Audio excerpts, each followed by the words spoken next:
It's not like any woman who's thinking about taking acetaminophen is going to call Trump. They're going to call their they're going to call their doctor. Can I please finish? Go ahead. Great. Hey, I'm Adam, and I'm a progressive. Hi, I'm Naima, and I'm a leftist. Hey, I am at Nuclear, and I am a conservative. Hey, my name is Jorge, and I am a Trump supporter. And you're watching Roundtable. Let's get into it.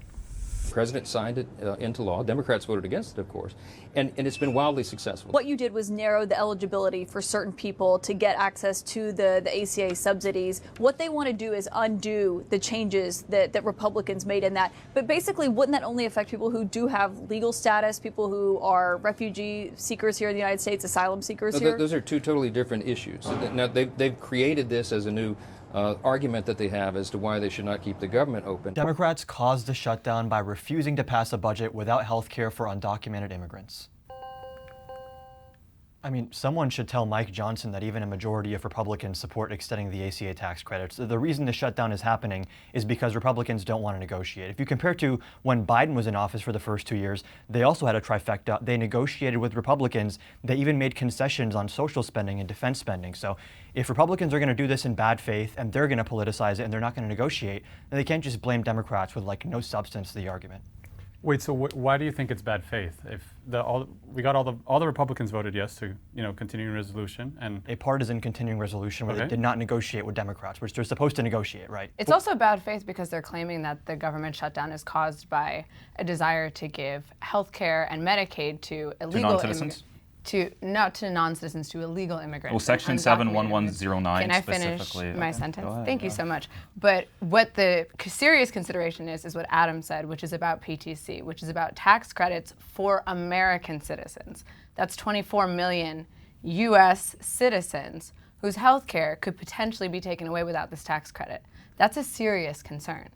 Sure, but when it comes to alien eligibility, which is also part of what we're talking about, Section 71109 specifically mentions eligibility for non-citizens, and not even just permanent alien residents, but people that are asylees.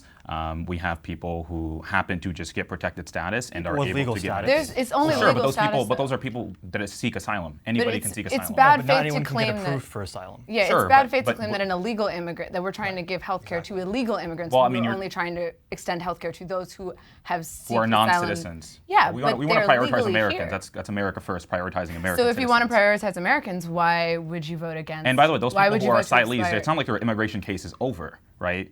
They're still pending asylum, they went through their standard removal proceedings, and a judge said you have been granted asylum. You've been granted asylum. It does not mean that their entire immigration process is over, though. Sure, they can seek a green card after that if they'd like, but why should we not, it's cheaper to actually fund these people's health care. Or do you want people to... It's not cheaper. It is. If you don't get preventative care, you end up in an ER, and it costs a lot more later on.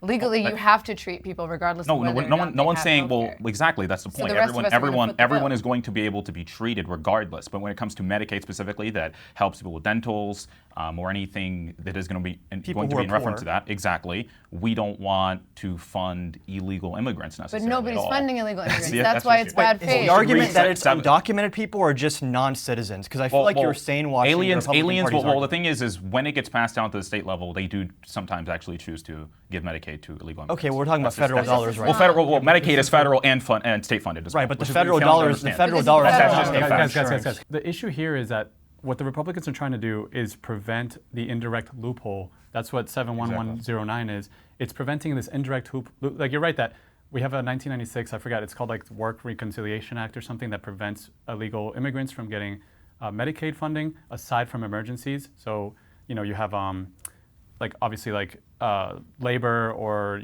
prenatal care, stuff like that. That's there's an exception for that. Yeah, stabilizing care. But I don't understand what the problem is with.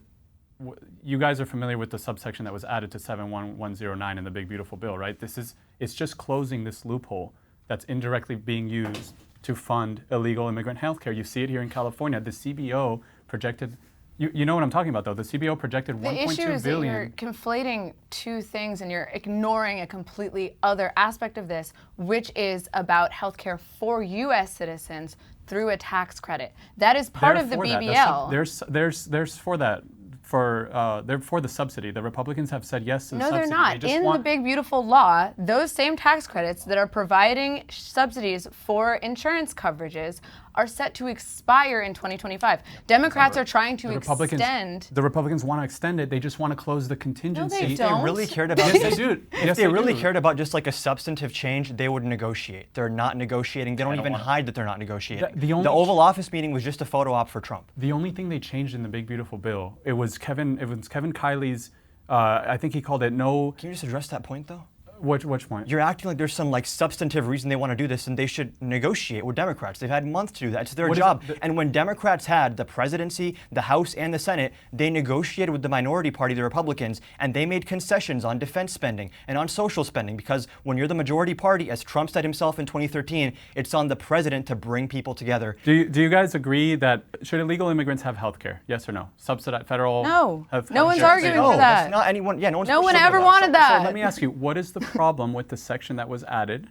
Like for asylees and people that have convention for against legal torture and withholding of immigrants. removal and like, what are you talking about? What do you mean? That's the issue. Illegal immigrants should not have health care. Legal immigrants should. Green card holders, asylum seekers who have been granted. No, they don't. That's under health insurance, health care. Everyone, if they go to an ER, legally they have to be provided stabilizing Obviously, care. that's MTOL. Yes, we're talking about Medicaid. Yes, thank you. Medicaid and the ACA. And the ACA, I mean, Raphael Warnock from Georgia just showed that the average person making $65,000 a year is about to see their premiums go from $300 a month to $960 a month. He said 4,000 actually, but that's fine. I mean, no, it's the Anthem health plans. People can Google this again. 300 to 960. But again, screenshots out there. But again, if you want to get this through and end the government shutdown, just agree that under Section 71109, we are not going to fund people under protected status. Sounds like asylees. That sounds very anti-American first. Why is that anti? Okay, but if you want to talk about anti-American first, why would you not protect the funded tax credit through the PTC, through the Affordable Care Act? Sure, but we have to Why all agree. would you not?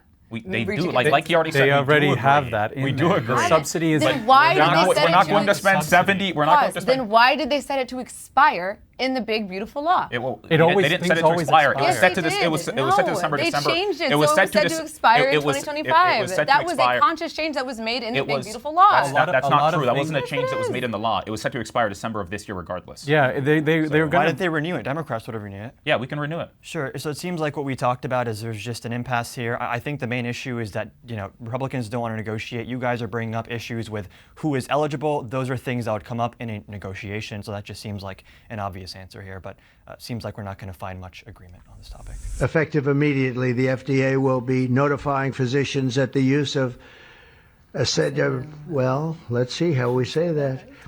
Acetaminophen. Is that okay? You got there. Which is basically commonly known as Tylenol. During pregnancy can be associated with a very increased risk of autism. So taking Tylenol is not good. All right, I'll say it. It's not good. Trump's claim that Tylenol is linked to autism is dangerously irresponsible and not backed by science. So there was a Harvard study that was done on this. It was authored by Andrea Beccarelli, and it found that when they looked over 46 studies, and this is a meta-analysis, so it encompasses multiple different studies, also the sibling studies that I know are going to for sure be mentioned here under rigorous review, and they found that there was a link to autism. They also went on to say that you should try to use the lowest possible dose, shortest duration under medical guidance, and again, it includes NDDs, right? It includes OCD, ADHD, obviously autism, or any other neurological disorder that may be there. Again, I think it's really silly that a lot of people are going around trying to just dump Tylenol when they're pregnant. It's irresponsible. But is it linked? Yes, that's what the evidence shows. Okay, so it seems like we are kind of sane washing what Trump said. So we went from Trump saying taking Tylenol and then he buffers and he goes, not good. That's different from saying that data shows that there's an association. I mean, we all know correlation is not causation. And in that same Harvard study you mentioned, at the end it says further research is needed to prove a causal link. And again, when you look at things like the sibling study, the reason that sibling study is so important, it's the largest of its kind, is you have similar environments, similar genetics, but you have one sibling where the mother took Tylenol before and one where you didn't. Just by the way, everyone should know this. Anytime a doctor is talking to a pregnant woman, with every medication, he already says, or she already says, use it sparingly, use with caution. That is already the precedent. That is very different from Trump and RFK Jr., neither of whom have ever went to medical school, coming out and giving a statement with the weight of the federal government behind them, saying that taking Tylenol is not good. So defend what they said, not some sane-washed version. I'll defend what they said. They said there was an association with it, that there was a positive association. He literally said it in the clip. He said there's a positive association. And then he said that it's not good.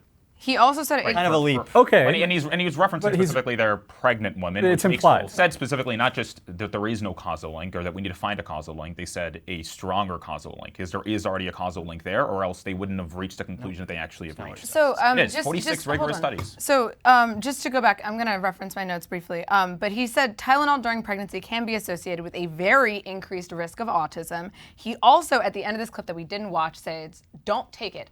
Fight like hell not to take it." Now, I'm not a doctor or any of you. Possible duration.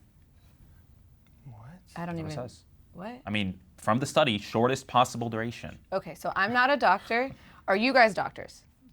I mean, the people who. Are you a doctor? You. The people who actually. Are you a doctor? I don't have to be because I can read. No. Are you a doctor? No. Did you go to medical school? No. Okay. I don't have to be. Did you go to medical school? I did not. No. Did Trump go to medical school? Definitely not. Did RFK go to medical school? They aren't That the is ones who my did the study. issue. They didn't do the study. I understand they didn't do the study, but they are telling women something to do with their health and risking the health of their fetuses when none of them are medical professionals, and they are referencing a study that encouraged more data. The study was not completely conclusive, and a lot of the studies that he has referenced that are referenced on the White House website are observational studies. And when it comes to observational studies, you can have confounding evidence because you don't have control over all of the variables. If Trump is proposing to give more funding to research on the causes of autism and proposing that there could potentially be a link, certain studies have found there to be a link, but we don't have conclusive evidence, that would be fine. I would have no issue with that statement. But telling women to fight like hell not to take fever medication, something to help relieve a fever during pregnancy, is really dangerous for the health of the mother and the fetus. I think for anyone who actually cares, someone who's a mother or anybody that looks at that, they can go on the website, they can look at all the different studies, they can look at the Harvard study that was headed by Andrea Bocelli, who is the author, and it was done by multiple different institutions. They can look at how it was a gold standard. It was very much rigorous, very much comprehensive, and it analyzed 46 of the best studies, not just like random individual studies, and found that you should, there is a causal connection between NDDs and taking acetaminophen, which is a fact of the matter. More research. No, but I do just want to talk about the health of women. So for 1 second. Okay. No, it's okay. It's okay. But for 1 second, for the health of women. So when it comes to treating fevers during pregnancy, there's only really one main medicine that's used. The other kind of medicine that generally treats fevers are like aspirins and NSAIDs, right? But you can't use that during a pregnancy because it actually is proven to potentially harm the fetus, right? So when it comes to treating a fever during pregnancy, Tylenol is generally considered the best option. If you leave a fever untreated during pregnancy, you are risking miscarriage, you are risking stillbirth, you are risking serious physical developmental issues like spina bifida.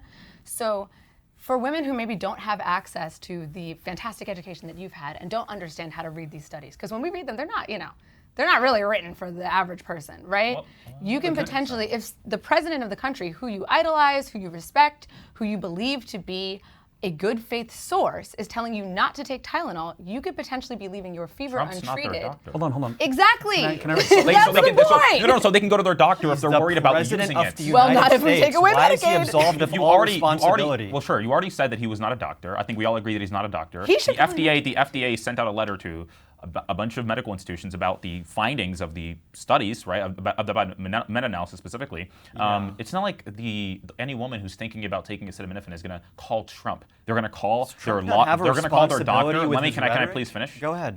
Great. So they're going to call their doctor and they're going to see what's best specifically for them, right? And that's what they mentioned in the study, right? Individual risk-based. Hold on. I think that's very idealistic. Individual risk-based assessments. So it's going to be done by individuals and their doctors who are going to prescribe them care and understand their specific circumstances. Again, you're saying washing what Trump said. You're trying to make it sound like more logical than what it actually was. And I would encourage everyone here, don't take my word for it, don't take his word for it. Look up the Harvard study. It says further research is needed to prove a causal link. And furthermore, that meta-analysis contained a lot of observational studies. Observational studies are not RCTs. They can't prove a causal link. And as Naima brought up earlier, with observational studies, you can have what's called a confounding variable. Tylenol is not taken in a vacuum. Tylenol is taken because you have some kind of other ailment, some kind of other pain. It's much more likely that whatever is causing you to take Tylenol could have a causal link with autism than that acetaminophen itself would have that causal link. That makes a lot more sense. Right. So, and it looks like we've all looked at the study pretty in depth. Like, what I want to say about it is 27 of the 46 studies did find a positive association of like 1.2, 1.3. There was one study. The rest, by the way, just found no correlation. The Swedish one is the only one that said that had that put doubts. But what Trump and RFK are talking about is exactly what the FDA has said. It's exactly what Tylenol themselves have posted about. They've warned, if you're pregnant, they have. They said fight like hell not to take Tylenol. No. I'm talking about this Tylenol. This is sane washing Trump consistently. It's just like trying to make him sound less deranged than he is. Hold on, forget Trump for a second. Has the FDA warned caution with Tylenol in pregnant women? Sure, they warned caution with every medication if you're has pregnant. Has Tylenol themselves also said voiced the same concern? You have to. Liability-wise, exactly. You literally but again, have to. 27 of the 46, right? Yes. 27 of the 46 showed positive correlation. We're not going to. And by the way, those studies were very much. Well, can I just finish my point though? Yes. Sure. My point is I think that it's very clear to me that RFK and Trump want to see more studies. It's not like they want to say stop the That's the whole point. They're putting the spotlight on this issue. It should be bipartisan. I think we all want to see more data. Yes. We're not arguing for more studies. He absolutely does. He's argued for that. Okay. That was the whole premise of RFK is destroying our public health apparatus. There was a nutrition scientist named Kevin Hall who was doing research on processed foods. I think the New York Times reached out to him to interview him, and RFK's administration edited his answers to the media company and cut off his funding. They've been proven to be changing data behind the scenes and firing researchers who don't comply with the narrative. He is, if you don't fit with the RFK Trump pseudoscience narrative, you're going to get either suppressed, demoted, or fired. This is what's been happening. It feels like pseudoscience. When someone who is not a doctor tries to make medical opinions using studies that they didn't do, right? It's pseudoscience. One question. Any of the studies that were mentioned, for example, the main meta-analysis, was that ever manipulated by Donald Trump's administration? That's not my claim. Okay, exactly. That's the point. Yeah, you're going off of different things in reference to. But the claim is that the way that Donald Trump we're specifically talking about acetaminophen. And again, if you're talking about risk, if you're talking about who's actually going to be hurt by his rhetoric, again, no one's going to go to him because they're not. No one's doctor is Donald Trump. He's not a doctor. He doesn't have a medical degree. Exactly. He is specifically referencing studies. And again, in the meta-analysis, it goes off of risk-based assessments. Yep. Someone is going to go to their doctor. Someone is going to see how that is going to affect them on a risk-based individual note, and that's going to be handled in. That's not no one's going to be hurt by that. Yes, that's not their doctor. Dude, you know what's pissing me off? First of all, none of you even are eligible to give birth because you fucking can't. And what's pissing me off, neither is Trump. That's not an argument. Response? That's not eligible to give birth. That's not an argument. What's pissing me off about this is that a bunch of people who are not medical professionals, who did not do these studies, and who also are not at risk of being hurt by this rhetoric, are trying to claim that it's not going to hurt women. You don't know what women are going to do by taking this advice. If Trump told women... Exactly. So why is he giving medical advice? He's not a doctor. He's not giving. He's referencing the studies. He's referencing studies that were done by medical professionals. Sir, telling people to fight like hell not to take a medicine is giving medical advice. And that's medical advice. I just have to say, I understand that Trump has the IQ of a toddler, but you can't keep infantilizing him and saying, Trump's not anyone's doctor. He's the president of the United States. Which is not a Why doctor. are you acting like he's just I wish he was just some random guy saying this. He has a responsibility, and his public health apparatus has a responsibility. And my point in bringing up that RFK's administration was editing the responses of nutrition scientists was to say, this is not being done in good faith. This public health apparatus isn't operating in good faith when they're picking and choosing which studies are valid. That's a it's whataboutism. No one it's pointing to a pattern of behavior. No one picked this study. That's a whataboutism. You're shifting to a pattern of behavior. Completely different topic. But again, he is not anybody's doctor. The main point of contention is even the people in the study, the people who wrote the study in referencing to the one where 27 out of the 46 studies had a positive correlation with acetaminophen use in NDDs. They even said that's fine. It was known even then with a meta-analysis. It was very much rigorous, right? So they're precautioning this. They said the shortest possible duration under medical guidance. It's already what doctors with say. the lowest dose possible. It's already what doctors say for exactly. all medication So I'm guessing that is also fear-mongering, right? So I actually have some of the quotes from this full clip here. Sure. In the clip, he says, taking Tylenol is not good. And then he goes, I think you shouldn't take it for the entire pregnancy. Don't take it. Fight like hell not to take it. That is medical advice. That is straight up medical advice. From what I'm getting from that is you should try your hardest not to take it unless you need to. Yeah.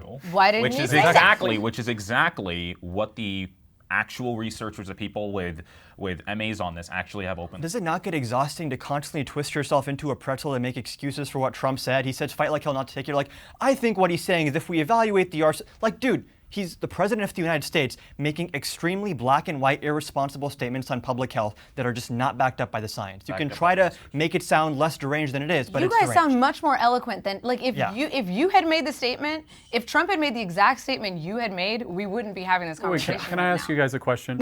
If more research into acetaminophen or any other, related drugs comes out of this, would you guys see that as a positive thing, or? Yes, of course. I mean, I would love to find a cure for autism. I don't think anyone is saying that we shouldn't research cures for autism. So then what is so? But the issue is that he's giving people medical advice without conclusive evidence while not being a medical professional that could potentially endanger the health of pregnant women and their fetuses. So if women is that your most generous interpretation? Is that the most generous interpretation of what Trump said? That in I'm your sure mind? You can give us the most generous interpretation. I would say never do anything wrong. You could never say anything wrong. It's not about doing anything wrong. He's reading findings that they found in 27 studies, and a meta-analysis found across 46. This is Harvard meta-analysis. That's what he's referencing. It's funny because he doesn't even reference the study in this clip. Well, he does in the White House. This is based on how I feel. No, it does. In the White House Gov page, it does reference that exact study. It's linked there. I know. Can I touch on one thing though? I mean, you mentioned like not being able to make medical advice because you're president and you're not a doctor, but you do realize like Joe Biden did the same thing. Like everyone can give advice or their own interpretation of a conclusion and say, well, I'm saying this. Of course, not everyone has to agree with Trump. I'm pretty sure there's plenty of Republicans who don't agree exactly with what he said. Again, they're not. Do you agree exactly with what he said? Yes, I do.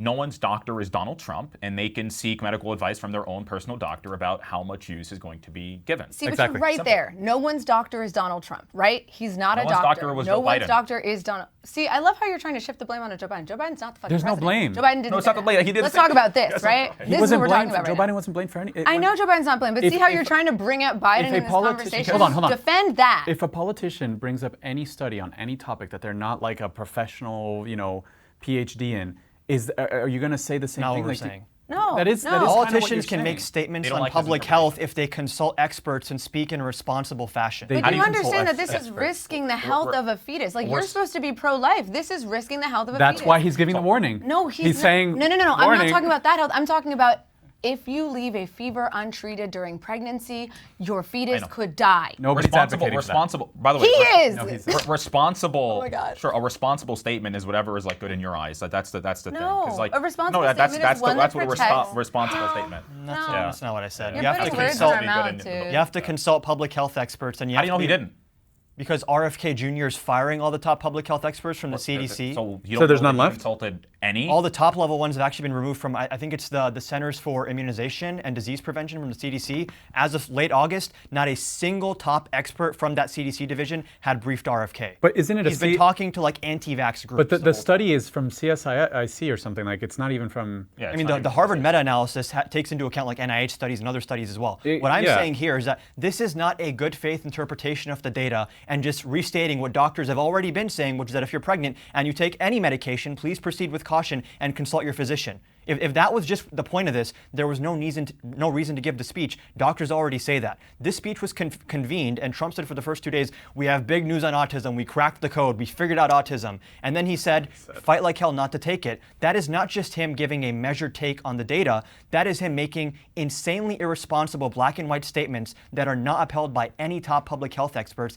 except people with no training in the field like RFK Jr., who, like, my friend in medical school is more qualified to be HHS secretary than RFK Jr. here. It's the call to action that I have the issue with. It's telling people fight like hell not to take it. It's telling people do not take Tylenol for the entirety of your pregnancy. It's the call to action. Nobody should be giving people advice on how to treat their bodies during pregnancy other than a medical professional. So Joe Biden would have never done it. And here you go with the Biden again. I'm sorry, but every single president has Talk relayed. about this. Defend Trump. Let me respond I'll to him defend really it. quickly. Thank you. You go. George. So you're saying everyone already knew this, but again, he's relaying new information because there is new studies done on this, like for example, like the Harvard meta-analysis. So there's no problem with relaying this information and saying you should definitely reduce use when there was a study done, on a meta-analysis done on 46 studies, where 27 out of the 46 had a positive correlation, and they say used the shortest duration possible, shortest dose possible because of this reason. Now, that sounds a lot more comfy to you guys maybe than him saying, hold on, that sounds a lot more comfy, sure,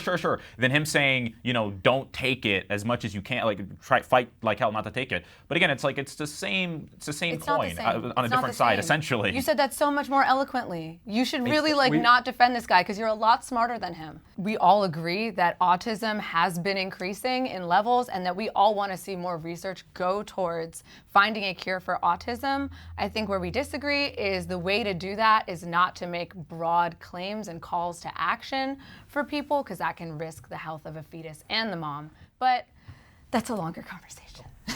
Oh, not again. Whoa. Are you okay? Why are you limping? I was taking my thirst trap photos and I got clipped by a cyclist. You were doing what? Oh, I didn't know it was an active bike lane. Well, there's a reason we have rules for the road, just like there's a reason that Morgan & Morgan, the sponsor of today's video, is America's largest injury law firm.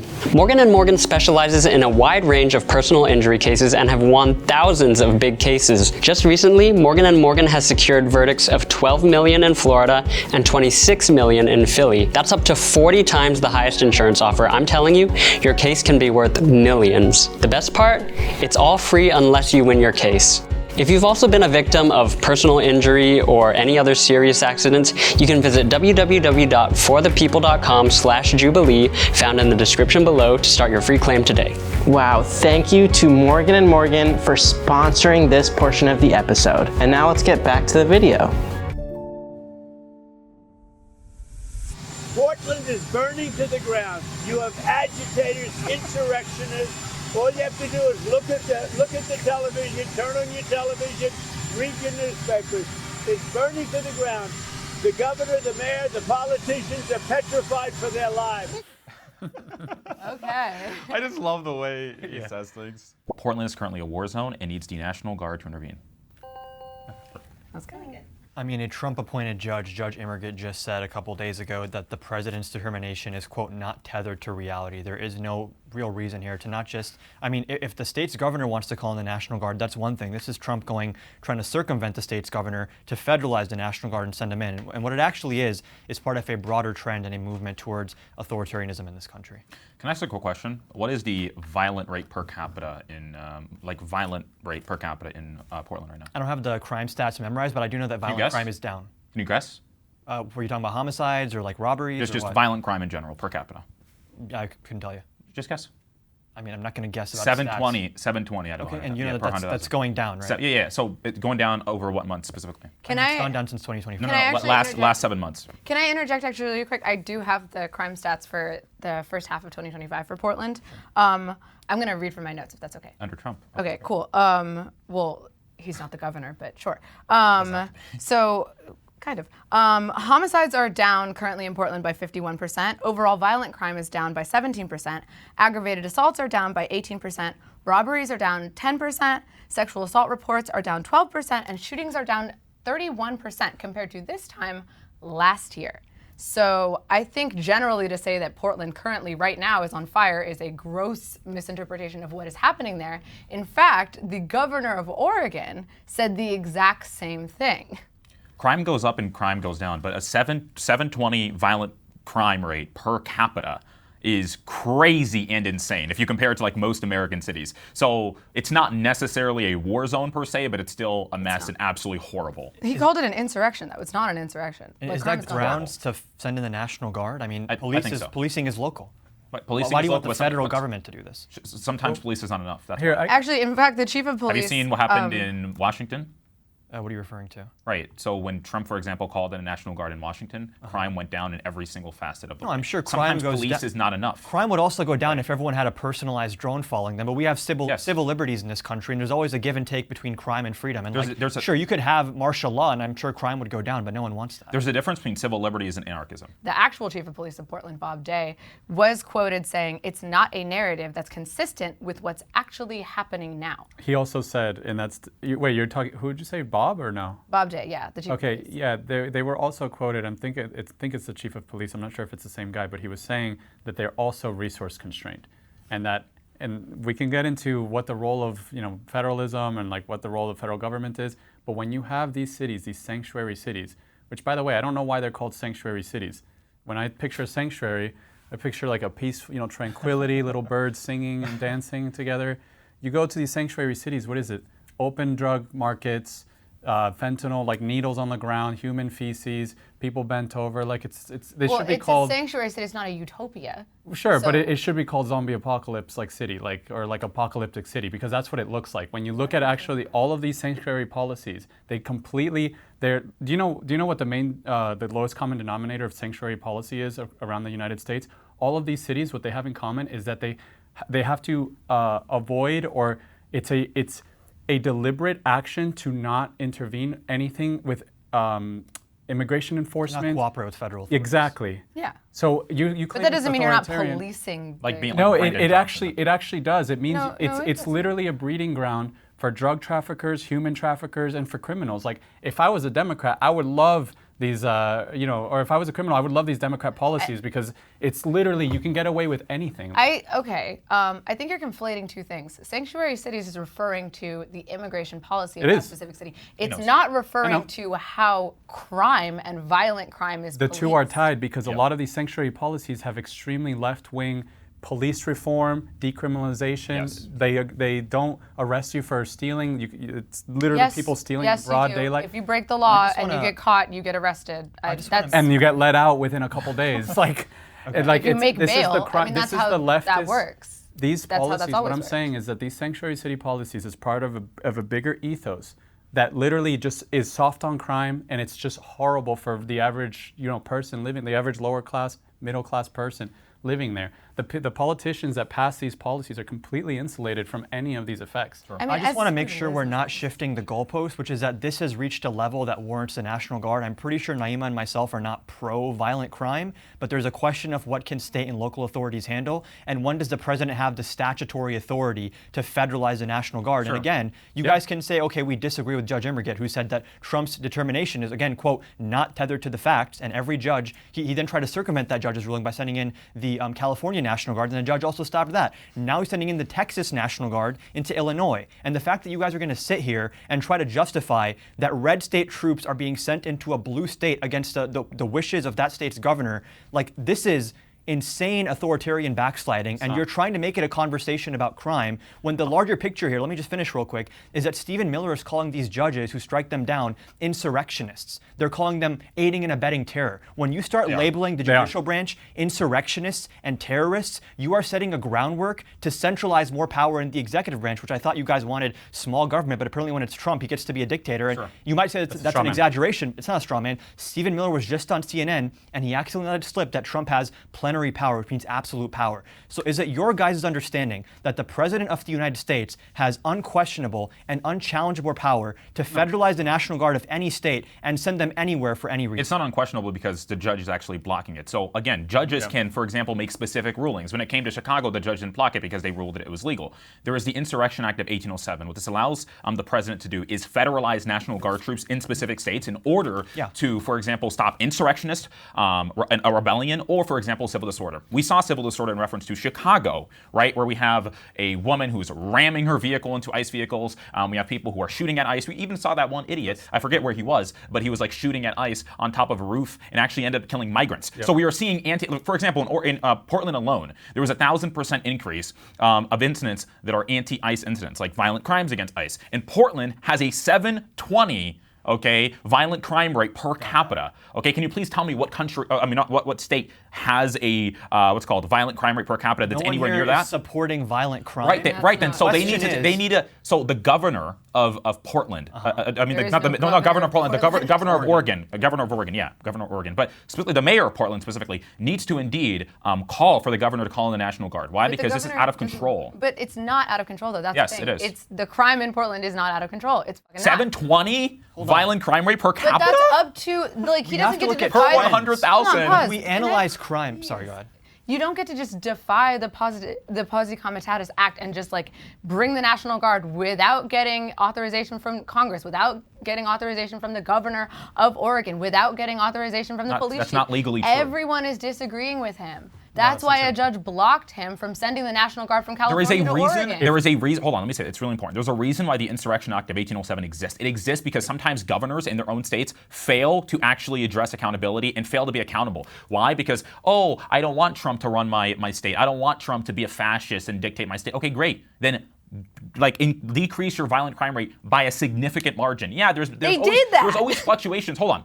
There's always fluctuations, violent crime or a specific crime like murder or whatever, going down and going up. But a 720, okay, per 100,000. I'm sorry, you keep bringing up that one studied crime in detail at an undergraduate level. When you're analyzing crime, you're looking at trend lines and directionality. And when crime is trending downwards, saying that is ground to invoke the Insurrection Act, which as of now he has not yet invoked it. Still insane. He has not yet invoked the Insurrection Act, so the statutory authority you're referencing, as of now, he hasn't actually invoked that. If he does invoke that, it seems like he's going to invoke it because judges are striking down his determinations. And again, I'm going to ask you guys this question. Is it okay to label a judge that he himself appointed an insurrectionist and then use that as grounds to invoke the Insurrection Act? Because I noticed... That's not what he said. That's what Stephen Miller's saying. Exactly, that's not him. That's not Trump. Stephen Miller sets the policy agenda for the Trump. Him and Russ Vought are pretty much the architects. Sure. But that's not what Trump said. You're acting as if Trump said that directly. Well, Trump does what Stephen Miller wants to do. Yeah, but the argument not necessarily. I mean, they're two different people. I get that they work together, but they don't necessarily agree on every single thing. I bet if you asked Trump that question, he would say, "Well, I don't agree with the judge, and I think the judge is indirectly allowing violence." I don't think he'd say something that cute and sweet. I mean, he just tweeted a few hours ago that J.B. Pritzker of Illinois should be in jail. What's bothering me too is that you keep bringing up this one crime statistic while ignoring the multiple crime statistics that I just referenced. It's going down from already being really high. Yeah. Okay, so then why does that mean it's not on fire though? It's not an insurrection. It doesn't warrant the National Guard. Clearly, the state, the city's police force, is handling it. They're not. If the crime rate is going down, what does that mean then? What's causing that? Well, there's a couple things here. First of all, and this is going back to sanctuary policy, but we've seen in these cities a actual just mentality of just not enforcing ICE. And by the way, why are they going in there? They're going in there to defend ICE agents. Those are federal agents. You realize that, right? The National Guard is going in there to defend federal agents. Federal agents have every right to deport people. That is a federal, that falls under the federal. Then why is he making false? Why doesn't he address that instead of making false state claims about that's what he has been addressing. Okay, so saying that Portland is an insurrection, Portland is a war zone. Why is that not? What percent increase of violence? What percent increase of violence has happened on ICE in Portland? 1,000% increase of violence on ICE. ICE needs protection. If the governor of California, if the governor of what's it called, Oregon, is failing to protect federal agents when they're trying to enforce immigration, when they're being shot at, when there's cars trying to ram them over, the president has to act. Again, he's the president of this country. I understand that there's states' rights. I understand that there's a 10th Amendment. Yes. I understand all of these things. But sometimes the president needs to act because local government fails to do so. Let me give you a great example. Brandon Johnson, right? Brandon Johnson, mayor of Chicago, he just signed his own executive order, basically stopping ICE from, for example, detaining people and doing raids in public areas or what's called governmental areas in general. And he's even called for private businesses not to allow ICE to ever do their raids. I don't know how he's going to enforce that, but it's very much weird the way he's acting like these ICE raids are defensible in any way. I'm really interested. They're totally defensive. Okay, I mean, let's just stay on that. Let's just stay on that. Civil unrest. I mean, that isn't in itself. Hold on. Can we agree on one thing? Because I speak to leftists who want to abolish ICE. Can you agree that ICE is a good thing generally? Not in its current. Not the way they're acting. Should we abolish immigration? No. Sure. the philosophy of it. Should we abolish immigration, customs, and enforcement? There needs to be a lot of cleaning house when Trump's out of office, because they are not enforcing the letter of the law in the Immigration and Nationality Act. They are going to immigration courts where people are going through the standard Section 240 immigration removal proceedings. They are documented in the court system. They are having these people's cases dropped and then jumping out of the stairwell to ambush them and put them in for expedited removal, even if they don't qualify for expedited removal because they've been here for longer than 2 years, or maybe they have a relative or a spouse who has a green card or is a citizen. They're not even following the letter of the law. They're conducting raids on U.S. citizens. A senior citizen was body slammed and tackled. He broke his ribs. There was an asylum seeker family who, again, showed up to have their asylum case heard. They were ambushed outside the courtroom and dragged away. The husband was dragged away from his wife. The wife is crying. ICE agent shoved her to the ground. She has to go to the hospital afterwards. You just had ICE and DHS doing a raid on a Chicago apartment complex where they show up in a Black Hawk helicopter with flashbangs and they zip tie children and families who are U.S. citizens and drag them out in the middle of the night. So if you're going to act like these people are just innocent ICE agents just trying to look for the dangerous criminals, that's not what's happening. And by the way, if I can just interject on that, even ICE agents themselves have highlighted issues with the amount of people that they have to arrest. They literally have too much work. Like their quotas are. Too many people were let in. Well, that's not the issue. The issue is that their quotas are too high in order to maintain. There's so many things to respond to. First of all, Trump's deportation numbers are lower than Biden and Obama's. Right. Like, so to say that it's too much, like, let's slow down a little. That's not the question. So first of all, that's the case. Second of all, where are these things happening? These things are happening in places like you mentioned, Chicago, and we mentioned Portland. These things are happening in places where the local authorities have been told to not enforce ICE or well, they're not supposed immigration. to. They're not ICE. They can. It's not that they're not supposed to. Why would they? No, they're not supposed to. That's not. They can help. They can help the federal in immigration. They can cooperate with ICE, but if you're not an ICE agent, you can't detain and deport people on the basis if they have the premise is then if they have no support from the local authorities, why is it wrong to send the National Guard to support people in ICE and federalize them under immigration. And if you actually if you need a constitutional reason for it, you would look at Amendment Article 6, the Supremacy Clause. Like, it's totally constitutional. It's not authoritarian for them to do that. And what constitutional right does a mayor of Chicago have to say that ICE cannot, do raids in public places? They have the right to say we are not going to cooperate with ICE, and if ICE is harassing people, including citizens, why would they want to cooperate with ICE? He said he's going to bar them from doing it. How is Brandon Johnson going to enforce that? To the extent that he has control over like city buildings and things that are under his local authority, public areas. He can exercise that to the extent that he has. And again, if something illegal is happening, we have a court system for that. And so far, the court system is on our side, not your guys' side, right? Well, not in reference to Chicago. But again, are you guys okay with him sending Texas National Guard to Chicago? Yes. Okay, it's really interesting. We want to make people safer. I know, I just really don't feel like if Biden sent California National Guard into like Missouri or something, I really don't think you guys would keep that. Well, it depends on what the reason is. Let me just finish. When DHS Secretary Kristi Noem in 2023 was talking about Biden, she literally said, if Biden federalizes the National Guard, it's time for war. This is authoritarianism. Under Biden's term, the Secretary of the DHS, Kristi Noem, said that if he federalizes the National Guard to go after people, that's an infringement on states' rights, it's authoritarian, and quote, this means war. And again, this was happening because the state of Texas was refusing to comply with federal guidelines on like the border fence, for example. So it's funny how MAGA picks and chooses when you have federal supremacy versus when you have states' rights. And for some reason, when ICE is harassing and brutalizing citizens and also legal asylum seekers, then all of a sudden it's just high time for Trump to go in with the troops against the consent of the governor, against the consent of the judge. This is authoritarianism. The fact that you guys are defending it is un-American. I think we generally had a good conversation in reference to this. I believe that ICE is a great thing. I believe that Trump has the power to federalize National Guard troop under Insurrection Act of 1807 when it comes to states not being able to do their own jobs and lowering crime. I understand the opponent's argument of states' rights. I think everyone respects states' rights, but there comes a time where if a state and the local government fails to do what they're supposed to do, where the federal governments will step in and help. J.D. Vance lied today on the Charlie Kirk show when he said the statistics are clear that this is a left-wing problem. It's the exact reverse. Right, exact reverse. You look at the ADL Center for Extremism, which looked at 444 people killed by extremists between 2013 and 2022, 75% of them by the right. You look at the University of Maryland study that was done for their terrorism center, which found that from 1948 to 2018, right-wing extremists more likely to carry out violence than left-wing extremists. You look at the head of the FBI, who Donald Trump appointed, Chris Wray, who said the #1 domestic terror threat in this country comes from religious and racially motivated extremists, specifically white supremacists. Most political violence is perpetrated by the right. You guys want to kick this one off because it feels kind of. Well, I think we have to mention his study. He referenced the ADL and some other study. I think we can all agree that the way that right-wing and left-wing violence is, the methodologies they use is kind of loose. For example, they consider any Antifa violence or anything that's anti-government or anti-authoritarian as being on the right because it's against liberty.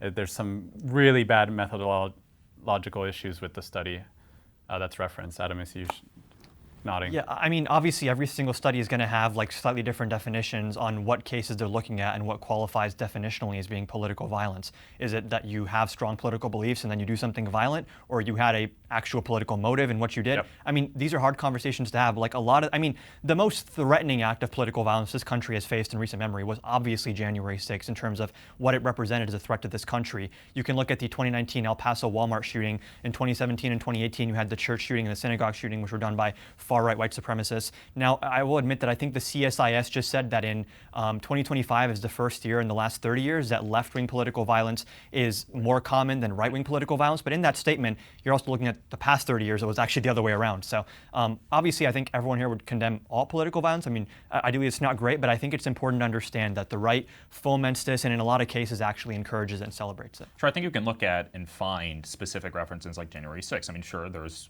political violence in that aspect, but for example, how many billions of dollars worth of damages were caused during January 6th? That didn't exist. In reference to, for example, BLM riots, how many people were killed? Over 100 people were killed. Businesses were looted. Basically Minneapolis on fire. Billions of dollars, $2 billion worth of damages. People setting random cars on fires. People looting. I mean, one thing Republicans don't do when they get something they really don't like, for example, like Charlie Kirk getting politically assassinated, is they hold vigils.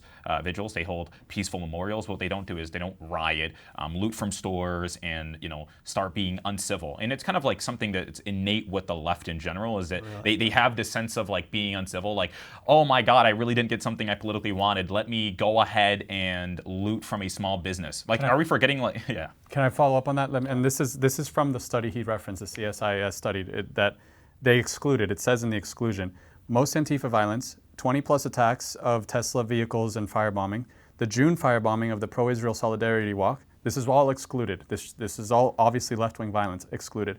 Right. The BLM riots were excluded. Many violent encounters on ICE agents were excluded. This is according to their section. It's in the appendix. And like I said, anything with racial supremacy, anti-government tyranny, anti-abortion. For example, if there's an attack on an abortion clinic, that's automatically labeled as right-wing. Well. Which, like, I don't know. But people are like, fair enough. But the point is that they consider anything that's culturally conservative as right-wing. Well, yes. But again, that's not always the case. Anything that's right. Hold on, but that's anti-government. I don't get it, man. Then all of violence is right wing, like anti-government tyranny. But something that is culturally conservative, that's a synonym for right wing. If you're qualifying Antifa and anti-government tyranny, like unplanned riots, as right wing, do you not realize that there's like a but like Marxism is like capitalism, anti-U.S. government, but we would consider it left wing, right? That's my point. Okay. They don't in the study. That's exactly my point. Sure. They exclude. But saying that something that is socially conservative should not be considered right wing. Well, that's a little silly. It depends. I just named 3 things that are socially conservative that you would attribute to the left. How is Antifa socially conservative? Or sorry, that is. You mean like anti-government? No, sorry, that the study considered socially conservative. The study considers any anti-government tyranny as right-wing. Sure, so there's possible for left-wing anti-government violence to exist. Yeah, that's my point. That's fine, yeah, and that's why I prefaced by saying that every study is going to use different definitions and the methodology is going to change. Yeah. From my understanding, the overwhelming bulk of the studies do show that a lot of the violence in this country that's political is like white nationalists on the right. Is that the average Republican? Yeah. Hopefully not, maybe not, but like when we're talking about political violence in this country, you said, oh, the left, they're just inherently pro-violence, they think they can do this. Was it the left that made jokes about Paul Pelosi's head being bludgeoned with a hammer? Is Charlie Kirk a leftist when he said that Joe Biden should get the death penalty?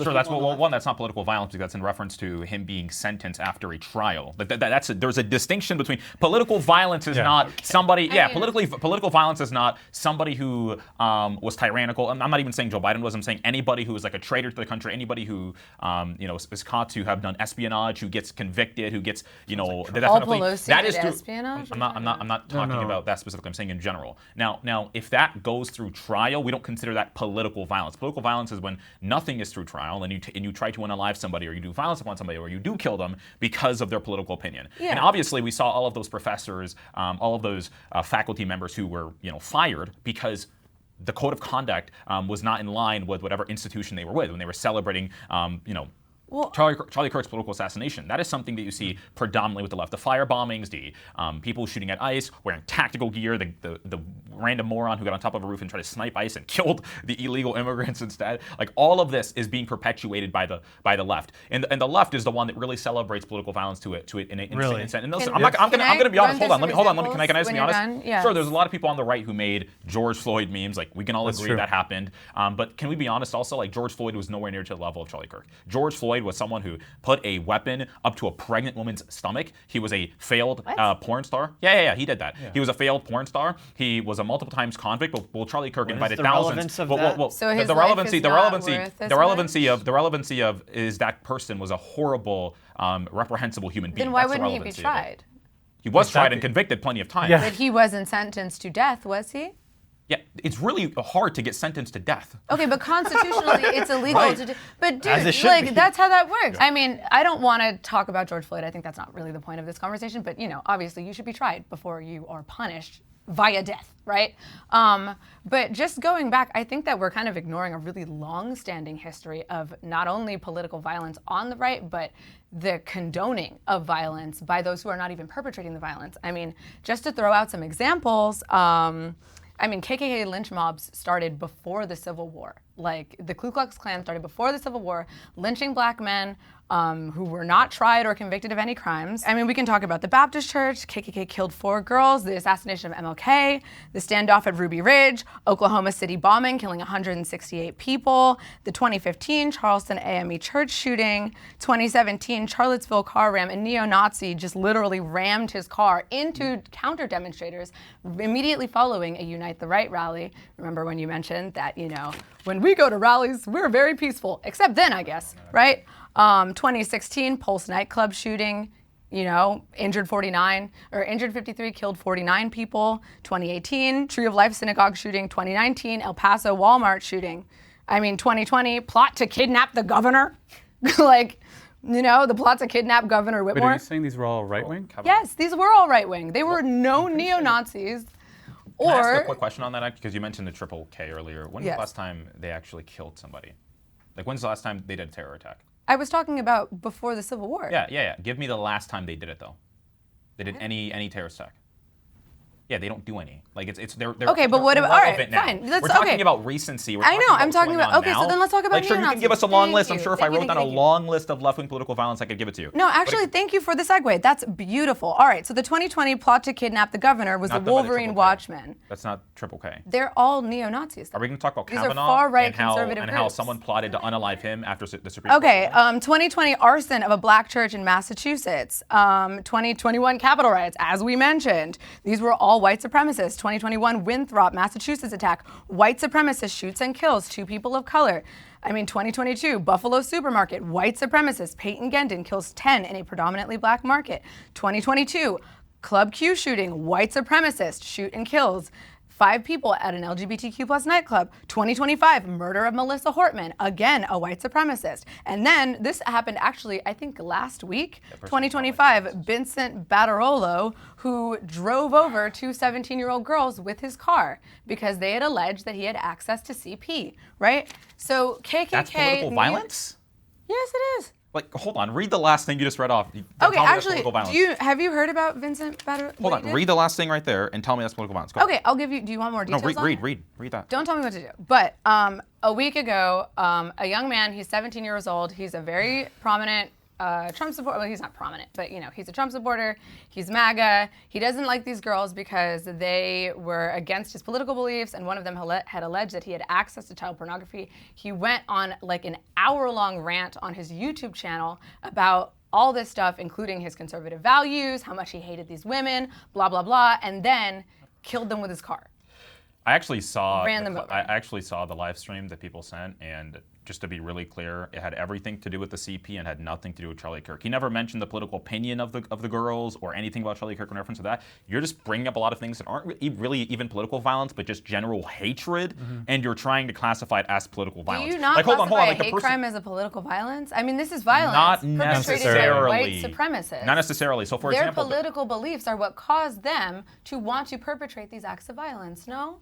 No, not necessarily. No, so white supremacy is, in a way, a political belief. Do you not agree with that? Well, white nationalism generally is a political belief, but when someone, for example, tries to mass unalive people at a synagogue, they don't know whether or not they're conservative or whether or not they're Democrats, because there's conservative Orthodox people. Hold on, let me finish. No, I'm saying the people that they're trying to unalive. They don't know whether or not they're conservative or liberal or any of these things. They just don't like Jewish people in general. Right, exactly. Yeah, and that's but that's not political violence. Yes, it is. By that extent, we're talking about political violence against people who are. How do you not believe that? Are you really trying to justify this? I'm not trying. I'm saying it's all of it is evil. But what you're failing to understand is there's a distinction between somebody having racial hatred or ethnic hatred for somebody when they don't even understand the political beliefs of them, and someone getting on top of a rooftop and sniping somebody in the neck and having them bleed out in front of thousands of students because of their specific political opinion, regardless of race. Those are two different things. Here's if a Nick Fuentes supporter was to go attack a synagogue, would you not call that political violence? I would call that racial and ethnic hatred. But you wouldn't call it political violence. I would not classify it as. I would not classify it as. It can be both. Political violence. The thing is, it's not about the political belief of the victim. It's about the political belief of the perpetrator. I believe political violence specifically has to be in reference to either political commentator. You have to be killed because of your opinion. Exactly. Like, for example, when Kavanaugh had to have when he had to have troops literally guard his home after the Supreme Court decision.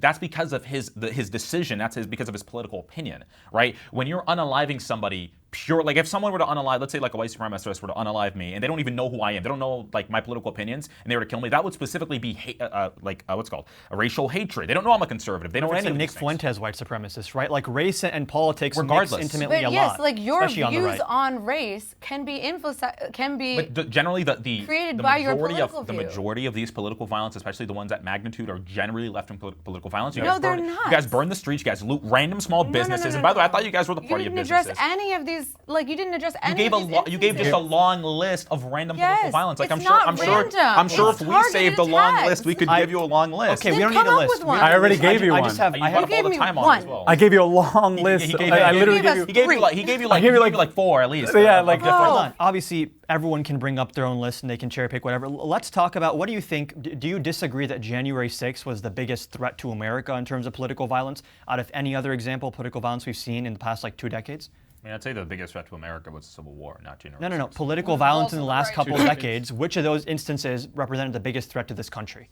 I mean, I wouldn't say that January 6th necessarily was going to an attempted coup on the U.S. government. It was not an attempted coup. It was. Yes, No. So there's a difference between civil rebellion. Like those people weren't trained. Those people weren't troops. If you actually looked at any of the recent why'd they storm the Capitol? Let me finish. Please. If you've actually seen any of the recent coups that we've seen, for example, in Africa, for example, in multiple different states, it takes the military and general like the military to actually conduct a coup. You need an enforcement mechanism. A bunch of angry people, an angry mob storming the Capitol is not going to accomplish a coup. Hold on, let me finish. I'm agreeing with you. Hold on. I agree that that's the difference between military coup. We're the United States of America. Okay, 1,000 people trying to storm the Capitol is not going to overthrow the U.S. government. Yes, it was. Hold on. A coup. There are no guns. Okay, hold on. Pause. No guns, by the way. Hold on. Pause. We're like this is a semantics debate. Military coup, insurrection, both bad. How about that? Also, there are different types of coups. There are bloodless coups. Like, not every single coup involves necessarily military involvement. The purpose of them storming the Capitol was to delay the certification of the electoral votes because Trump and his team had organized fraudulent, fake, illegal slates of electors to keep him as president. And just so we're clear, people like talk about, oh, Trump said be peaceful and patriotic. What did Trump do after that? Does anyone here know? What is the first thing that Trump tweeted after he was told the Capitol grounds have been breached? Okay. Answer the question. Again, or I'm he gonna said to answer be it. peaceful. Go ahead, answer it. The first thing that Trump tweeted after he was told the Capitol grounds have been breached is Mike Pence didn't have the courage to do the right thing. What does he do next? He calls Speaker of the House Kevin McCarthy, who is hiding in the Capitol building. Kevin says, what the heck is this? Call these people off. And Trump says, well, Kevin, I guess these people are a lot more upset about the election than you are. This is the President of the United States trying to leverage political violence. I mean, he told them specifically, one, to be peaceful. And you try to act as if this was a coup because your fear-mongering was not a coup. 1,200 people, even if they delay the certification of the election, what are they going to do afterwards? Can you tell me what are they going to do if they storm in? Yeah. Are they going to do the documents afterwards? Are they going to certify it themselves? They were trying to scare Mike Pence and senators like Josh Hawley into certifying the false slate of electors. That's how the coup works, and how they overthrow the U.S. government. Is that you have public pressure of violence. How do they then turn the U.S. government into this totalitarian state ruled by? They would certify Donald Trump as the president and then he would be president. They would? What? The rioters would? The point was to use fear tactics and the threat of violence to pressure public officials into illegally and improperly certifying Donald Trump to serve another second term. I mean, clearly. That would have never happened. I don't really... It didn't, but it would have. I don't really fuck with the complete dismissal of all of these horrific acts of violence as not being politically on the right because the victims, we didn't know their political beliefs. It seems like a lot of the disagreement with this conversation is what constitutes political violence and how do you count it. I don't think that I think we would argue that it doesn't make sense to say that the opinions of the victims is what constitutes political violence. It's actually the intent behind the act, who's carrying it out. You guys have a different view on that. And ultimately, I mean, it's impossible to have these conversations if we can't agree on what we're even talking about. We worked well together, as we have with many other countries, both of us, with many other countries, which is the only way this whole situation gets solved. And I'm not just talking about Gaza. Gaza is one thing, but we're talking about much beyond Gaza. The whole deal, everything getting solved. It's called peace in the Middle East. Donald Trump's Gaza ceasefire plan is a genuine path to end the war, not just a political stunt. Okay, I'm going to start with a little curveball. I do just want to say I kind of am rooting for Trump a little bit. Just because he is the president of the country and I want what's best for the Palestinian people. So if he can provide that, I'm not going to hold it against him. I hope he does. So then why did you disagree? I disagree because it doesn't include a two-state solution. And that's my fear, is that it's not going to end the war. It might end some of the violence, which I really hope it does, and I hope it ends the war, but I don't know if it is. I agree. Like, this is the thing, I'm not very hopeful. The one thing I'm happy about is the potential return of all of the hostages. I think that's really important. In reference to a two-state solution, I don't want there to be a two-state solution. That's just the facts, right?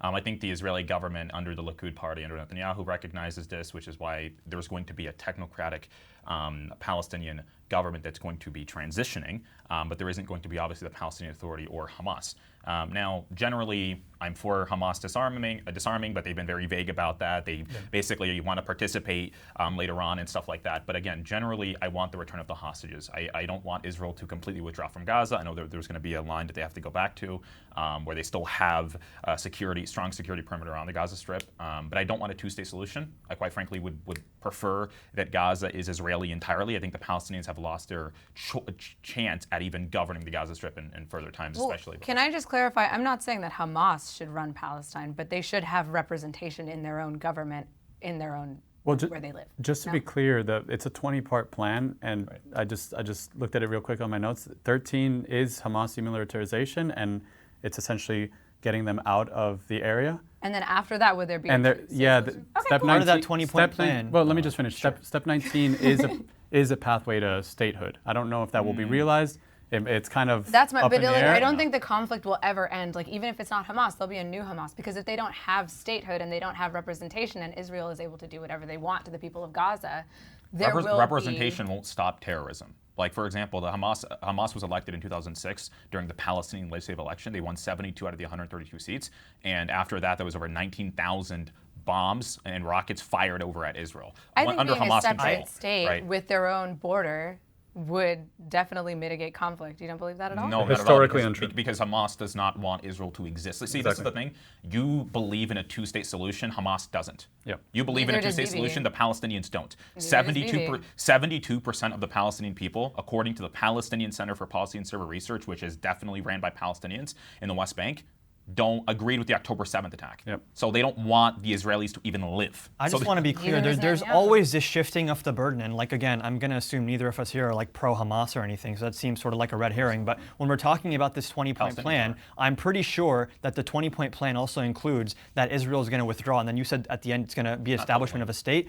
Netanyahu gave a statement right after the plan was released saying that, don't worry, we're going to keep our military still occupying the majority of Gaza, and this is not a pathway towards a Palestinian state. Yeah, but I think until you have sovereignty for the Palestinian people and you have accountability for the genocide and the war crimes that have been taking place thus far, until that happens, there's never going to be a lasting peace. That does require, obviously, I want bad faith actors on both sides gone, but you have to also take into account you can't just both sides of the situation, because one side has a lot more firepower and has killed a lot more people and committed a lot more war crimes. Sure. So if we go to there's a withdrawal line, which Israel has to go back to, but Israel still, with that withdrawal line that's agreed upon, is still going to control the majority of the Gaza Strip. I've actually looked at it. It's still going to control the majority of the Gaza Strip, but that's after already, certain things are already agreed upon. But generally, this idea that if Palestinians have representation or elect the people of the government that they want to elect, you're going to then have peace is silly, because there are plenty of more secular governments like the PA who they could have voted for in 2006 when they decided to instead elect Hamas because they know Hamas is more violent. Why did they elect Hamas?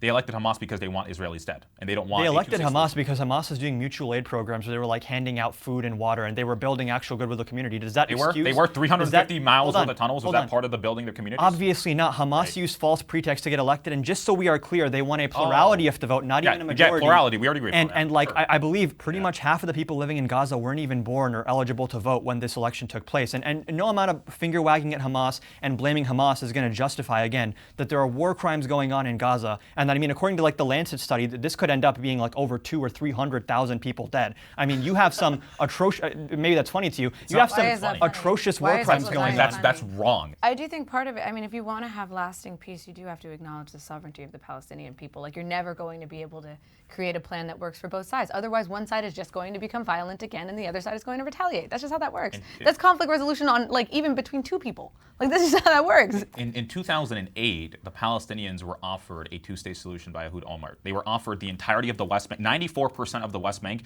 were to be given to the Palestinians, and for the percentage that was not going to go to the Palestinians, that was going to be Israeli, they would compensate more Israeli land. Like, for example, they're going to have more, Gaza was going to be expanded essentially for the Palestinians. And they were also planning pretty sure a large highway to connect both of them. So again, this idea that the Palestinians have not been offered a state or want sovereignty is silly. It's not that they want sovereignty. They want sovereignty from the river to the sea, like they say, which is the destruction of the Israeli state. Now, if you recognize that and just either say, yeah, I want the destruction of Israel, or say something else, we can agree on that, right? But the idea that they want sovereignty and they just want peace is silly. If they wanted peace, they could have had 100% of the Gaza Strip if they didn't attack on October 7th. Because of their attack, they only control about 15%. I find the cherry picking so weird, where it's like, oh, we don't have a partner for peace in Gaza. All these people in Gaza want to kill Israelis. But like, if you do polls of the Israeli public, they're also totally fine with what Netanyahu's doing. And a lot of them also don't want a two-state solution. It is true. As they shouldn't. They shouldn't want a two-state solution. Okay, so see, we're applying double standards here. No, there's no double standards. They don't agree with the two-state solution. The Israelis don't agree with the two-state solution.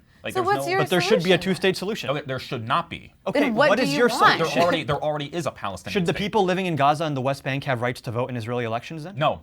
Then okay, what so do you want? You want like an apartheid system there. No, you just want slavery? Like, what is it? They're allowed to vote. So, for example, do you know how the West Bank is divided? There's areas A, B, and C. Yeah. Sure. They can vote in area A. They can vote for the PA government specifically. Okay? So the idea that, for example, Israel's population is 21% Arab. The Arab states have kicked out the majority of the Jewish population ever since the inception of the Israeli state. So the idea that Israel is now to make their Arab population even more, when the Arab states would never equal rights. What do you mean? Yeah, 21% of Israel's population is Arab, and they can all vote. There's an Arab in the Supreme Court, for example, Khalid Kaboub. He is an Arab. He is in the Supreme Court. Right now, if you go to any of these Arab states like Jordan, tell me how many is what Jewish population they have. It's really low. Would they ever allow a Jewish person in their government? No, because they're all theocratic governments, and unapologetically so. Israel should not compensate. Yeah, we oppose that. And it's funny. No one's advocating for that. Yeah, but you only talk about one state. George, I'd love to hear you at some point. I want to ask a question. Yeah. Do you guys, how do you make peace with a group of people that think that your country is illegitimate? It's a hard question. You prove your legitimacy by engaging in good faith and removing bad faith actors. They've already have. They're not engaging in good faith. How about 80%? Netanyahu literally has said, like, there's recordings of him saying that, like, when he was negotiating with Clinton for the peace deal, that he like redefined what it means to be like a military zone to include like an entire like they negotiate. I mean, Netanyahu believes in this concept of like of greater Israel. He doesn't want a two-state solution. So if you want to say, okay, neither side really wants a two-state solution, that is objectively true, but that doesn't then mean that we shouldn't strive towards that by building legitimacy, by giving an actual standard of living to the Palestinian George, people. can I ask you to answer your own question? Because I'm genuinely curious. Like, well, I wanted to bring it back to the plan. But I just want to know, like, how do you believe that? Like, what do you think would create peace? In a situation where both parties do not honor the legitimacy of each other, but they have to live next to each other, what do we do? Yeah, I think you need some type of de-radicalization like we saw in post-World War II Japan, post-World War II Germany. In Israel as well? Hold on. Would you say both or just one? One. What do you mean one? Like, would you say only Yes, Palestinians it is a one-sided issue. But it's not a one-sided issue. I mean, 20,000 children have died at the hands of the IDF. That's clearly not a one-sided issue. Question. There's a side that's like legitimately a death cult, and there's a side that's actually a democracy with equal laws, with equal rights for people. Well, they're democratic to their own people, but it's not just how you treat your people, it's how you treat others. When I see the plan that Trump has, and why I think it's like a legitimate plan, what his idea is to essentially, well, first of all, reconstruct. So they want to rebuild the whole place. They want to get regional partners like they did with the Abraham Accords, UAE, Jordan, all the neighbors, Egypt, like to be involved in this movement. Have you actually seen all the comments from all the different leadership? No, what did they say? In regards to this plan? Overwhelming support. Even in the UK, even Islamic states. Like all the Islamic states have said, like, yes, this Trump has a great plan here. I think this is like really the closest thing to. I think Trump has been a huge ally to the Israelis and the Jewish people, and I think this is. I'm surprised that you guys, if you want this for the Palestinians, I'm surprised that you guys would put your votes red because. I hope that it works. I told you. I started this by saying I hope that it works, but my fear is that it's not going to create lasting peace if you're not going to accept the sovereignty of both groups. You can't create lasting peace with people who want to kill you. Okay, great. I just want to clarify. Do you both have the same stance on this, where you'd like to see just one Israeli state and no Palestinian state? Is that correct? Well, there's already a Palestinian state. Sure, but I'm saying, do you want the West Bank and Gaza to be considered part of Israel proper or no? Yes, because the West Bank was never. But you don't want the people living there to be able to vote in Israeli elections. I believe we can do something like city-states where they have representation locally within government. Why not in reference to? No, because Israel is supposed to be a Jewish state. As, for example, there's over 20 Arab states. How is that not an apartheid system where you're under the sovereignty of one state, but you have no voting representation for that state's actual government? You have local government representation. Yeah, but you can have local and also like federal, right? Right. So why not give them? Why would Israel compensate its sovereignty? Because hold on, let me finish. Israel is already 21% Arab. Okay. Right. And they all have full and equal citizenship. The idea that they're going to exactly, they all do. The idea that they're going to now, like, for example, just annex the West Bank and then give everyone their citizenship as well, and then basically compensate their sovereignty afterwards, because the majority of these Arabs anyway want to kill the Jews anyway, makes absolutely no sense. It's literally suicidal. Okay, so what I'm hearing is that your solution is that the Gaza Strip and what is now Palestine should be part of Israel, but the people that live there should not get a right to vote in federal elections. And to that I say good luck. Yeah, I mean, I think we do indeed want lasting peace. I think both sides. I think we just disagree on how we're going to go about getting that lasting peace. But again, I do not believe that I'm not really hopeful about this, because I don't believe it's going to turn into something that's permanent. But I understand the other side wants Palestinian sovereignty. I just don't think they understand what that looks like. We know who the headliner will be, and yes, that is Bad Bunny, announcing on Instagram that he is taking the stage in Northern California in February. In a statement, he said, "This is for my people, my culture, and our history." Bad Bunny is a great choice for the Super Bowl halftime show. The disagreement. Okay, can I kick it off? Go ahead. All right. I think Bad Bunny is probably fine. I'm sure he'll do a great job. I want Beyonce again. Beyonce Part 2. It was the only year I watched the Super Bowl because she was so good. And yes, that's my official stance, and I'm not changing my mind. If we're doing fantasy picks, I'd say The Weeknd also killed it. But like in terms of Bad Bunny being a good pick, he's a top 3 most streamed artist in the world. I mean, I don't even listen to like Latin trap or reggaeton like that, but I know a few of his songs just because of how much of a force he is in music. So I think it makes complete sense to have him perform. I think where my disagreement comes in is the fact that he's very anti-American now. Has nothing to do with his racial or ethnic background. Has nothing to do with his citizenship, because he has citizenship. The fact that he's like, well, I'm scared to perform because because many of my fans may be undocumented immigrants who may be snatched up by ICE is silly. For a fact, ICE is not going to be at the Super Bowl, though he was scared that they were going to be at different events or whatever. And he's going to perform mostly Spanish songs, and I believe that English should be the official language for America. So well, NFL is not Congress. NFL I get that. Is a private entity. No, I agree. I'm not stopping them. I'm not stopping. I'm just saying I disagree. I'm sorry. I'm not saying they can't legally do it. I'm just saying I just don't agree that the person. I mean, first of all, there's a lot of American citizens who are bilingual. I think that's silly to say that you can't speak another language in America. Well, then why did you say it's un-American for him to speak in Spanish? Well, I think if you're going to sing the majority of songs just in Spanish. I mean, it sounds like he's using his First Amendment right, which to me is the most American thing you can do. Again, this has nothing to do with legality. I'm not saying it's illegal. I just think it's uncultural. That's all. Well, you don't get to define American culture. Well, I have my own opinion. You're not God. I have my own opinion. You're not the bald eagle. Hispanic American culture. I know what is an American culture. Hispanic American culture is a part of American culture also. Okay, well, that's fair. What I find funny is you guys agree with each other, but on the vote, but not on the... I still disagree with what he's saying. I just want Beyonce, but that's dumb. Yeah, I think clearly this is a great pick. Like he said, he's one of the top artists. I think he's #1 on Spotify 3 years running. Like this guy has all the accolades. It's definitely like a merit pick.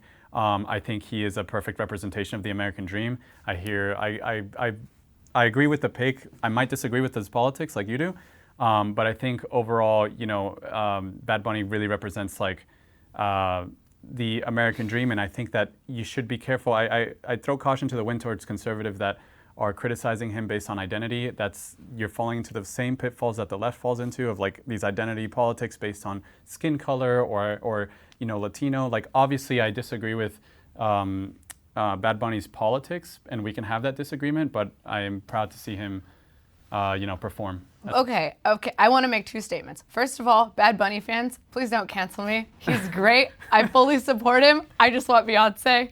Anyway, to your claim though, I really, really, really don't like it when people try and define American culture, because one of the things that I think is beautiful about what I've observed about American culture is that there's such a diverse array of what makes someone American. And I think that the main principle of American culture is freedom.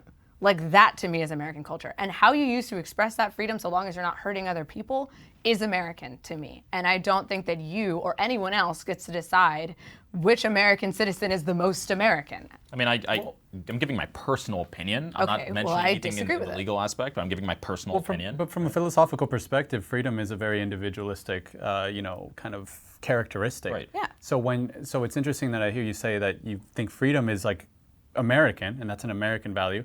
When I look at American values, it's even just the word American values that or to be un-American. Like we all know what that means to an extent. When you say, you never hear someone say like, oh, somebody's un-French or un-Spanish or you know what I'm saying? There's something about America that, and I think you're hitting on it, freedom and individuality, like absolutely. But when you have some philosophies that are kind of in contrast to that, I think that would be considered un-American. Well, it's not all encompassing. I define un-American as being anti-American. Like if someone says, I hate America, fuck you, America, that's Apart from un-American. that, what makes someone, good question here. Apart from someone just saying, outright, I dislike America, what actually makes someone un-American? Like what political, because you already agree, communism makes, you already agreed with me, you nodded, communism makes someone un-American, why? Yeah. Well, if you're anti-American capitalism, then kind of. Sure, but what other ways does that work? To me, it's anti-Americanism. If you are anti-American, that is un-American. If you want to see the downfall of this country, vague. It is vague. Oppose the core it's called principles nuance. of the country. But what are even that is going to there's never going to be consensus on what are the core That's principles. That's the thing. Nobody. I don't think freedom is a vague word, but we can say freedom, probably like liberty, having some kind of like representation in your government. Things along those lines are going to be considered American principles, and anyone who is vocally opposing them, you can say sure they're anti-American. But what makes being American so great is that even anti-American people have free speech to express that view. Sure, but I think we could all agree: rule of law, individualism, freedom, like you said. Maybe you want to throw 1 or 2 more in. But here? again, we can define freedom differently. Right. That's what we're saying. There's nuance. That's why I'm not going to say this specific thing and this specific thing is anti. It's just John Locke's philosophy: small government, individual liberty. It's more about the individuals and life, people liberty, being able to have life, liberty, and property. I think specifically when it comes to the U.S. Constitution, which is very much inspired by John Locke, something the Second Amendment, being able to have weapons is something very, very interesting. I think the New Deal philosophy, though, also plays a big role in it, where you have robust public infrastructure and social services that are making sure you have social cohesion in the country, because people are able to be better family members, better friends, better workers when they have some kind of dignified quality of life afforded to them. When you export dignity to the government, it's no longer dignity. Dignity is an individual characteristic, and this is a collectivist talking point. It has no place. Well, it is. But it is. dignity is an adjective, though. When And you're lots saying of that things can have the dignity. federal government or the government is going to apply dignity to my life, that is anti-American. Like, what? America was founded on individualistic values, not collectivist values. That is a core American value. Having like a social welfare state is not mutually exclusive with individualism as part of the country. Democracy is It absolutely collectivist. is. Yeah. I mean, what are you talking about? And that's why we're not a democracy. But there's a reason why that's why we're, if anything, to make it better for them, we're a representative democracy in a sense. We're a constitutional republic. And Okay, so, but that's because we understand. Well, not No, really, because we understand that the average person is too incompetent, because everyone works a job. Not even just because the average person is dumb, but everyone has a different field that they're in. Someone may be a mechanic, someone may be working at McDonald's, someone may be a doctor, surgeon, lawyer, whatever. So we understand that the average person probably can't focus on every single law, every single bill we can pass. So instead, we have people who don't necessarily have to have some sort of degree, but typically do, who we elect into our government to represent us. That's why we have the House of Representatives, the Senate, all of those things, right? For me, why I think Bad Bunny's maybe politics is anti-American, kind of like you're saying, is because if you do not respect our rule of law, our immigration policy, and and it's also hypocritical of him to, do this NFL thing and the concerts in Puerto Rico where ICE is also active. It kind of makes no sense, but that's a core American value, is the rule of law. So I think that to kind of bring it back to this prompt, that's extremely important. I feel like the conversation about anti-American definitely falls into the conversation we had about political violence for sure, and violent extremism. I think that at the end of the day, I think we disagree on a lot of the definitions of what it means to be American values, what it means to be anti-American, what it means to be a doctor, apparently. But at the end of the day, we still are all in support of this country and want to uphold this country to the best. So you don't want to uphold the values? I'm saying that I disagree that all people want to. I'm not talking about all people. I'm talking about 1, 2, 3, 4. Okay, us, yeah, I think we all do. Perfect. I don't know about you necessarily, but. Okay, well, I think generally, although we disagree on the methods with which to do a lot of these things, we all do want what's best for this country. And we all do want, we don't want the government to be shut down. We don't want pregnant women to be at risk. We don't want fetuses to be at risk. We don't want political violence on either side. We do want peace in the Middle East. Right? I think we can all agree on those things, but I think it's important to have these conversations so we can find, the best way to get there. Yeah, and I think one thing that makes America great is not just freedom, but the ability to change. The fact that this country abolished slavery, got rid of Jim Crow, gave women the right to vote. We have to continue making strides in that direction and continue to hold people in power accountable when they try to change what it means to be American and use methods and means to pursue goals that are antithetical to what this country is supposed to be. I think it's very important for us to have conversations about what it means to be an American, what it means to love our values, and I like the fact that we're all sitting here and having conversations. I think this is really important. One of Charlie's most famous quotes is that when conversations end, violence starts. And I think that's true. I mean, if we stop talking to each other about our political opinions, what do we do next? So I think it's good that we're having these conversations. And stuff like Bad Bunny, I don't really think it's to the highest significance or the highest of relevance. But I think us talking about acetaminophen use and data and what affects people and the rhetoric of people like Donald Trump, I think it's really important to really get down to the facts of things, and it's just good to express our opinions and have people hear them. No, what, Something's George? in my mind say? Well, because I don't want to attack. But are you gonna mess up our good vibes? Yeah, I would mess it up. I would mess it up. Fine. Right. Good. Sure. I mean, I you gonna let him mess up the vibe? Oh. Yeah, he can go first. Yeah.